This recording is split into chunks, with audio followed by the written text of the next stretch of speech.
दिन से बड़ी नैरो रेंज थी, और वो वहां पे हम देख रहे हैं ब्रेकडाउन देख रहे हैं। स्टॉक ने जो पुल बैक दिया था दैट क्लोज्ड एट 10, 20 और 50, और वापस डाउन ट्रेंड स्टार्ट हो गया। स्टॉक 200 डेमा के नीचे भी है।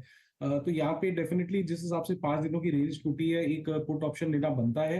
6000 का भी पुट लगभग ट्रेड कर रहा है 108 रुपए में, 110 में सॉरी, तो वो लिया जा सकता है with stop loss of 80 and target of 160 rupees.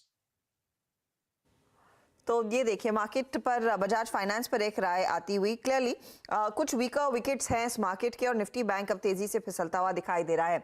लेकिन आज जो बिग पेन पॉइंट है वो मेटल्स ही है, तो मैं बैक उसी पर जा रही हूँ। देखिए वेदांता का एक मसला था जो हमने आपके सामने रखा, लेकिन ये हिंदुस्तान जिंक वाला स्टेक सेल एक दिक्कत है, लेकिन दूसरी दिक्कत वेदांत के लिए और होगी कि अक्रॉस द बोर्ड मेटल की कीमतों में भी करेक्शन आने लगा है। अब उसके पीछे क्या कारण है, माई कमोडिटीज एडिटर मनीषा जुड़ गई है। मनीषा, क्लियरली मेटल कंपनी और मेटल शेयरधारकों के लिए एक बहुत ही खराब सत्र। तो वेदांत के इश्यूज क्या हैं वो नीरज ने हमें बताया। ये बताइए ये अचानक दबाव क्यों आने लगा है मेटल्स में अक्रॉस द बोर्ड? जी मेजरली तो हर्षदा यहाँ पर अच्छी खासी मुनाफा वसूली है, क्योंकि अगर आपको याद होगा जब हम जनवरी की शुरुआत यहाँ से कर रहे थे तो बहुत सारी पेंट अप डिमांड चाइना की तरफ से आ रही थी।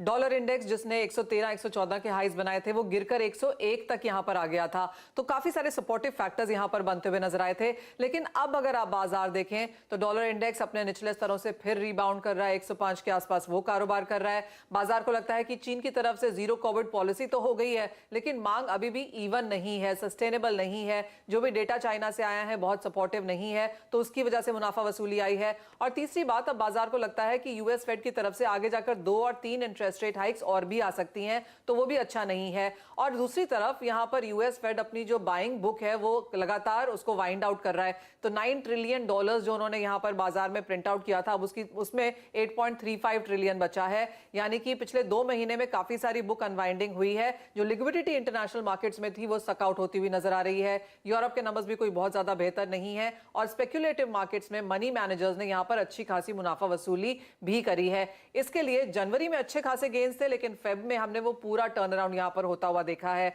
अगर आप कॉपर फिलहाल यहां पर देखें तो वो 2 महीने के लोज पर कारोबार कर रहा है। एल्यूमिनियम, स्टील, आयरन और ये तीनों ही मेटल 7 से 8 महीने के हाईज थे, पर यहां से वो भी गिरते हुए नजर आए हैं। एल्यूमिनियम की अगर बात करें तो चीन की तरफ से रिकॉर्ड हाई प्रोडक्शन पिछले साल में देखने को मिला है। तो अगर इन्वेंटरीज देखें वो थोड़ी सी बढ़ती हुई नजर आई हैं। खरीदारी उतनी स्ट्रांग अभी यहां पर नहीं है। सप्लाई कंसर्न्स हैं बाजार में, लेकिन एज ऑफ नाउ वो प्राइसेस में दिख नहीं रही। तो वो चार्ट आपको क्लियरली दिखाता है कि जनवरी में 10 से 15% के गेन्स थे, लेकिन फेब में हमने वो तस्वीर पूरी यहां पर बदलते हुए देखी है और 8 से 10% की गिरावट। ये शॉर्ट टर्म मुनाफा वसूली होगी या फिर ये डीपन हो सकता है अगर चाइना से डिमांड नहीं आती है? अगर आप मुझसे पूछे तो आई थिंक मार्च का महीना भी यहाँ पर डिफिकल्ट रहेगा। यूएस फेड की मीटिंग जब तक आकर नहीं निकल जाती है आउट ऑफ द वे, तब तक कोई बहुत बड़ी खरीदारी होगी ऐसा नहीं लगता। ओके, तो ये शायद ऐसा